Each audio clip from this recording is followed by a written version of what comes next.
আসসালামু আলাইকুম। তো সবাই কেমন আছেন? আশা করি সবাই ভালো আছেন। তো আজকে আমরা শিখব হচ্ছে ব্রাশ টুল। ব্রাশ টুল আসলে কি? ব্রাশ টুল হচ্ছে কাইন্ড অফ পেন্সিল টুলের মতনই। পেন্সিল টুল দিয়ে যেমন আঁকাআঁকি করা যায়, ব্রাশ টুল দিয়ে তেমন আঁকাআঁকি করা যায়। বাট এই দুটার মধ্যে ডিফারেন্স কি? ডিফারেন্সটা হচ্ছে ব্রাশ টুলের সাইজ আমি ছোট বড় করতে পারবো। যেমন সরি, ব্রাশ টুল হচ্ছে আমি যেমন ইচ্ছে ছোট বড় করতে পারবো, কিন্তু পেন্সিল টুলেরটা আমি সেভাবে ছোট বড় করতে পারবো না। এটার সাইজ একটা তো একটাই, এর কোনো ডাবল সাইজ নাই। হ্যাঁ, আমি আঁকানোর পরে আমি ইচ্ছা মতো সাইজ নিতে পারবো, বাট আঁকানোর আগ পর্যন্ত আমি সাইজ নিতে পারবো না।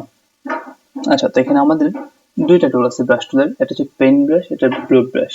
তো পেন ব্রাশ কি আর ব্লু ব্রাশ কি আমরা দেখি। আচ্ছা, আমি জাস্ট একটা স্ট্রোক আঁকি, লাইক এই যে একটা, দেন ব্লু ব্রাশ একটা আঁকবো, এই যে একটা। আচ্ছা, ব্লু ব্রাশটা একটু মোটা করি, এই যে একটা। এখন এই দুটাকে আমি সিলেক্ট করি। সিলেক্ট করলে বুঝতে পারবেন যে আসলে এটা মানে কেন দুইটা আলাদা জিনিস। একটা হচ্ছে স্ট্রোক হয়ে যাচ্ছে, একটা হচ্ছে শেপ হয়ে যাচ্ছে। দেখতে পারতেছেন আপনার যখন কালার সিলেক্ট হচ্ছে, এটা শেপের জায়গায় আসতেছে, এটা স্ট্রোকের জায়গায় আসতেছে। এক কথায় পেন ব্রাশ হইতেছে আপনার স্ট্রোকের উপর কাজ করে, আর ব্লু ব্রাশটা হচ্ছে শেপ, আঁকানোর পরে শেপ হয়ে যায়। আচ্ছা, তো আমাদের ব্লু ব্রাশে বেশি কিছু দেখার নাই, জাস্ট এটা শেপ হয়ে যায় আঁকানোর সাথে সাথে। তো মোটামুটি এটা আমাদের তেমন দেখানোর প্রয়োজন নেই, কারণ এটা জাস্ট একটাই কিছু। বাট পেন ব্রাশে অনেক কিছু দেখার আছে, ব্রাশ টুল পেন ব্রাশে অনেক কিছু দেখার আছে। আচ্ছা, ফার্স্টে আমরা দেখবো এটা সাইজ কিভাবে ছোট বড় করে। অ্যাজ ইউজুয়াল প্রত্যেকটা যেভাবে ছোট বড় এটা তেমন, যেমন third bracket opening, third bracket closing. আমি যখন থার্ড ব্র্যাকেট ক্লোজিং দিতেছি তখন এটা বড় হইতেছে, আস্তে আস্তে দেখেন এই সার্কেলটা বড় হইতেছে। আর যখন থার্ড ব্র্যাকেট আমি ওপেনিং দিতেছি সাইজটা ছোট হইতেছে। এই যে থার্ড ব্র্যাকেট ওপেনিং দিয়ে আমি ছোট করলাম সাইজটা, আর থার্ড ব্র্যাকেট ক্লোজিং দিয়ে আমি সাইজটাকে বড় করে নিলাম। এই যে এটা হচ্ছে ছোট বড় করার সিস্টেম। ম্যাক্সিমাম যেসব টুলস আছে ছোট বড় করা যায় সেগুলাই প্রত্যেকটাই third bracket opening, third bracket closing দিয়েই এটা করে নিতে হয় ছোট বড়। আচ্ছা, দেন ব্রাশ টুল নেওয়ার পরে আমরা যদি এটা কিভাবে সফট করে কিভাবে হার্ড করে এটা দেখবো। লাইক এই যে আমরা যখন কোনা করে নিতেছি, এই যে এটা অনেকটা সফট আছে, বাট আমি এটা কোনা করে যদি নিতে চাই, একটু মানে একদম কোনা করে হবে না, বাট এর থেকে যদি একটু কোনা করে নিতে চাই তাহলে কি করতে হবে, এই যে ব্রাশ টুল যে টুল আছে এদের ডাবল ক্লিক করতে হবে। দেন এই যে আমাদের যে ফিডালিটি আছে, এই ফিডালিটিতে একটু কমায় নিতে হবে। এটা মিডিলে রাখলে একেবারে স্মুথ একটা পাওয়া যায়, একদম স্মুথ পাওয়া যায়। বাট আমি যদি আর একটু স্মুথের মিডিল থেকে নিয়ে আসি তাহলে আমার এটা একটু কোনাকুনি দিয়ে দিবে। লাইক এখানে আমি একটু স্মুথ কমিয়ে দিয়ে ওকে দিয়ে দিলাম। দেন এই যে আমি এরকম একটা আঁকি,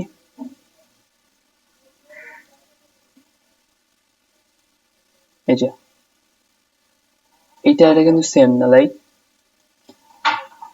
আমি একটা এন আঁকি, এই যে আমি এটাতে একটা এন আঁকলাম, মানে একটু ফিডেলিটি কমাই দিয়ে ফিডেলিটি একটু বাড়িয়ে দিয়ে আমি টেন আঁকলাম।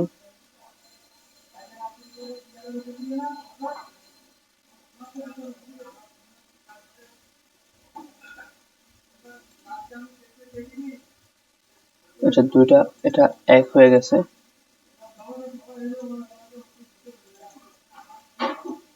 ওকে, এবার দেখেন এই যে এটা যে স্মুথনেসটা, এটা সেই স্মুথনেসটা নেই। আমি কিন্তু সেম ভাবে দুইটা এঁকেছি, দুটো সেম ভাবে আঁকা, বাট এটা একটু এসে একটু চ্যাপ্টা কোনাকুনি হয়ে আছে, বাট এটা কোনো কোনাকুনি নেই, যে একদম স্মুথ টাইপের আছে। এটা জাস্ট এই যে ফিডালিটি কমায় নেওয়া মানে আচ্ছা আপনার স্ট্রোক একদম মানে একটু কোনাকুনি টাইপের হয়ে যাওয়া, আর স্মুথ মানে এই যে এমন যে স্মুথনেসটা একটু রাউন্ড শেপ এমন হয়ে যাওয়া। তো আমরা ফিডালিটি মিডিল রাখবো, মিডিল রাখলে সবচেয়ে বেটার একটা আমরা আর কি পাবো, একটা রেজাল্ট পাবো যেটা আর কি স্মুথ না আবার একদম কোনাও না, মিডিলে থাকবে। আচ্ছা, তো আমরা কিভাবে স্মুথ এন্ড হার্ড করবো, তো আমরা সেটা দেখতে পেলাম। এবার দেখবো লাইক ব্রাশ টুল কিভাবে আনবো বা কিভাবে এর উপর কাজ করব। এই যে আমাদের ব্রাশ টুল আমাদের এখানে নেওয়া আছে, আমি এখান থেকে সরাই দিই। উইন্ডো থেকে যাব, উইন্ডো থেকে যেয়ে এখানে ব্রাশ খুঁজবো, যে ব্রাশ কোথায় আছে, এই যে ব্রাশেস, ব্রাশেস এখানে ক্লিক করব অথবা F5 ক্লিক করব কিবোর্ড থেকে। এই যে ব্রাশেস দিলে আমাদের ব্রাশেসের বক্স চলে আসতেছে, এখানে সিম্পলি ক্লিক করব। আচ্ছা, এবার এই ব্রাশের ভিতরে কিছু প্রোফাইল আছে যেগুলো দিয়ে আমি পেইন্ট করতে পারবো। লাইক এই যে এই একটা প্রোফাইল, একটা প্রোফাইল, এগুলো এক একটা ব্রাশের প্রোফাইল। এই যে এটা শেপ, এই শেপ দেখতে গেলে বুঝতে পারবেন যে এটা ব্রাশের প্রোফাইলটা কেমন হচ্ছে আস্তে আস্তে। এটা একটা সার্কেল টাইপের আসতেছে, দেন এটা একটা একটু চওড়া টাইপের আসতেছে, এটা একদমই চিকন টাইপের। এই যে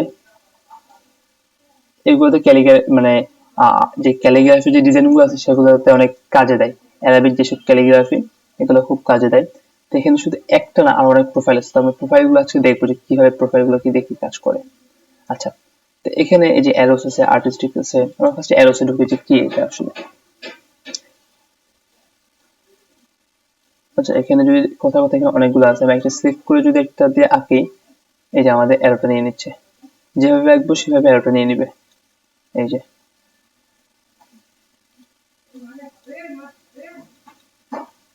এটা কিন্তু জাস্ট স্ট্রোক আঁকবে তা না, এটা আমি এই যদি জাস্ট ব্রাশ দিয়ে আর্ট করবে তা না, আমি যদি একটা স্ট্রোক নেই, স্ট্রোক জাস্ট ক্লিক করে এই যে স্ট্রোকে নিয়ে নিচ্ছে, সিম্পলি স্ট্রোকে নিয়ে নিচ্ছে। এটা জাস্ট যে এখানে যেন জাস্ট ব্রাশেস আছে এমন না, আরো অনেক আছে। লাইক আমরা যদি এখানে আর্টিস্টিকে যাই, আর্টিস্টিক ক্যালিগ্রাফিক, আচ্ছা এগুলো হচ্ছে স্ট্রোকের প্রোফাইল, আমরা এগুলো পরে দেখবো।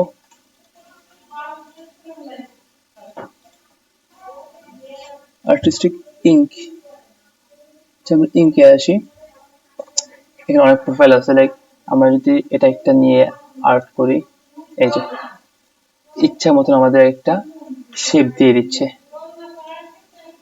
এই যে আমরা চাইলে এটাকে স্ট্রোকের উপরেও নিতে পারি। লাইক আমরা একটা রাউন্ড শেপ নিলাম, এটাকে স্ট্রোক দিয়ে দিব, দিয়ে এখান থেকে একটা আমরা যে প্রোফাইল গুলো এগুলো ইউজ করি। এই যে আমাদের কিন্তু অনেক সুন্দর একটা ডিজাইনের যে এলিমেন্ট গুলা, এগুলো আমাদের এখান থেকে দিয়ে দিচ্ছে, আমাদের বাইরে থেকে কোথাও কালেক্ট করা লাগতেছে না।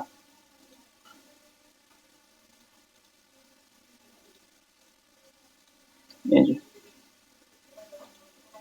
তো এখানে আরো কিছু প্রোফাইল আছে, ডেকোরেটিভ, এই যে কিছু নেম যে প্লেট গুলো আমরা যদি এখান থেকে প্রেস করি আমাদের এখান থেকে দিয়ে দিচ্ছে। এই যে দেখেন,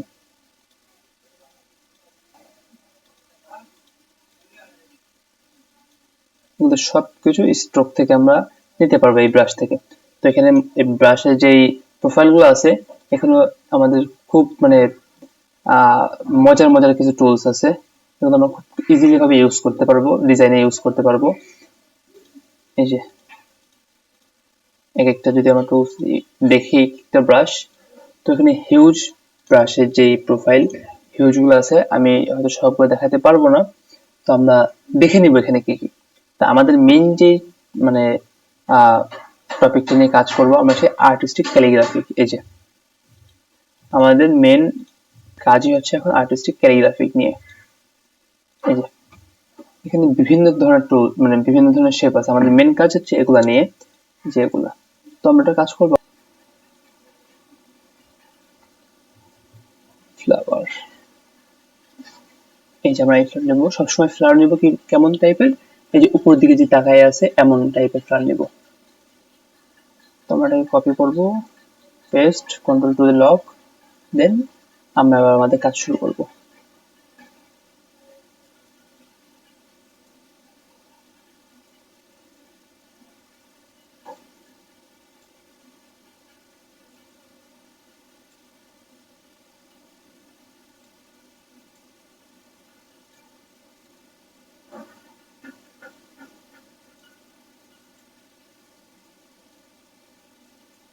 সিম্পলি এই যে আমরা যে পারগুলো দেখতে পারতেছি আপনি পর্যন্ত জাস্ট আমরা এটা নিব।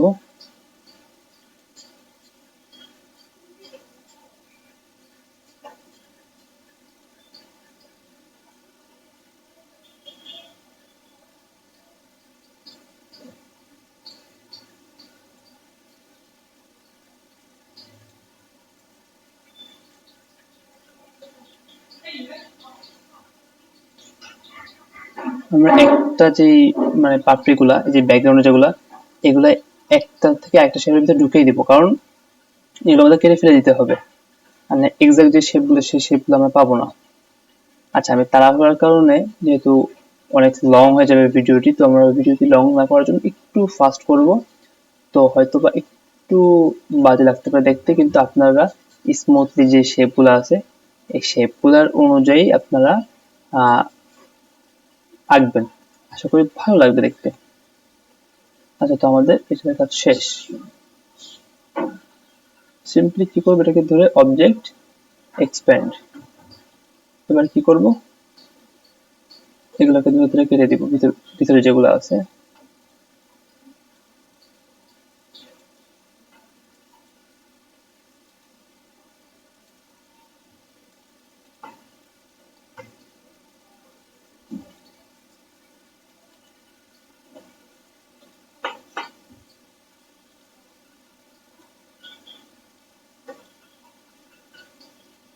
আচ্ছা, তো ডান ভিতরে গুলা, এবার আমরা মিডিলে একটা শেপ নিয়ে নিব। আচ্ছা, এখানে একটা বাকি আছে, সরি, এখানে কোথায় যেন একটা ভুল দেখছিলাম, একটা গার্বেজ হয়ে আছে,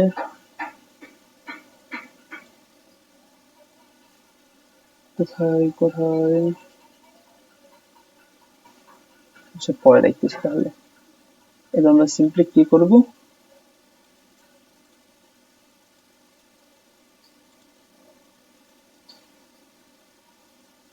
এটাকে ব্ল্যাক কালার দিয়ে দিব, স্ট্রোকটাকে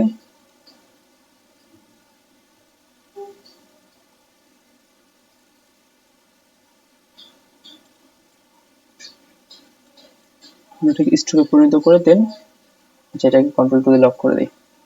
স্ট্রোকটাকে আমরা আরেকটু ছোট করে নেব, না থাক একই থাক।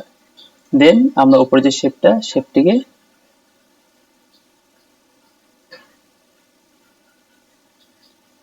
সরি আমার এখানে একটা ভুল হয়েছে, সেটা হলো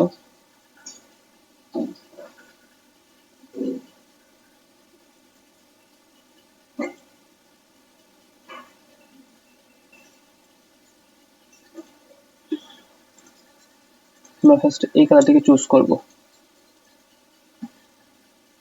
চুজ করার পরে দেন আমরা ব্রাশ টুল সবকটা অ্যাকশন সিলেক্ট করব, দেন আমরা নিব কি শেপ বিল্ডার টুল। শেপ বিল্ডার টুল নেওয়ার পরে যেহেতু আমাদের কালার এটা নিতে হবে, কালারটা যেটা আগে সিলেক্ট করে নিতে হবে, আমরা সিলেক্ট করে নিব, প্রত্যেকটাকে একসাথে ধরবো, দেন শেপ বিল্ড টুল নিব, দেন কালারটাকে আমরা চেঞ্জ করবো এখান থেকে। এবার আমরা একটা করে ক্লিক করবো, এই যে জাস্ট একটা করে সিম্পলি ক্লিক করবো, আমাদের ওই কালারের ফুলটি নিয়ে নিচ্ছে। আচ্ছা, আমি বলছিলাম এখানে গার্বেজ আছে, এইখানে কথাটা গার্বেজ আছে, যার কারণে এই যে এখানে এই কারণে এটা নিচ্ছে না। আচ্ছা, আমরা এখান থেকে এটা ঠিক করে নিই,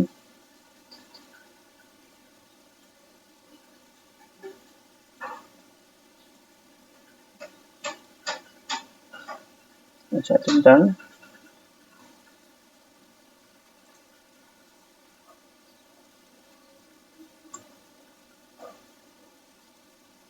এখানে একটা শেপ, এখানে একটা গার্বেজ আছে কোথাও একটা,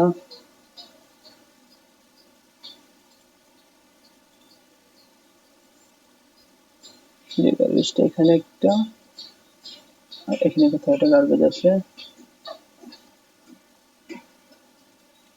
আচ্ছা, এটা পরে দেখতেছি।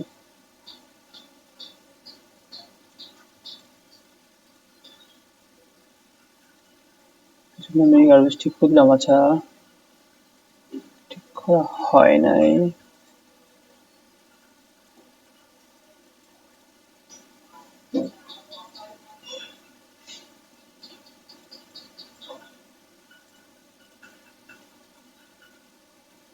সিম্পলি কি করবো, আমার যে শেপ গুলো আছে এগুলোকে উঠিয়ে দেবো, এই যে অনেকটা আমার সেই শেপের মতন চলে আসছে, অনেকটাই। তো এগুলোতে আস্তে আস্তে আমাদের প্র্যাকটিস করতে হবে, প্র্যাকটিস করলে আমরা ইজি রানিং পাবো। আমাদের কি করতে হবে, ফার্স্টে স্ট্রোক দিয়ে আঁকতে হবে, এই স্ট্রোক দিয়ে আমরা আঁকবো, আঁকার পরে কি করব, শেপ বিল্ডার একটা করে শেপ ক্রিয়েট করে নেব আমরা। এটা ছিল সিম্পলি কাজ। তো ব্রাশ টুলটা আজকে হাফ অর্ধেক আমরা দেখলাম, নেক্সট আরো কিছু পার্ট আছে, এটা নেক্সট ক্লাসে দেখবো ইনশাআল্লাহ। তো সবাই ভালো থাকবেন, আসসালামু আলাইকুম।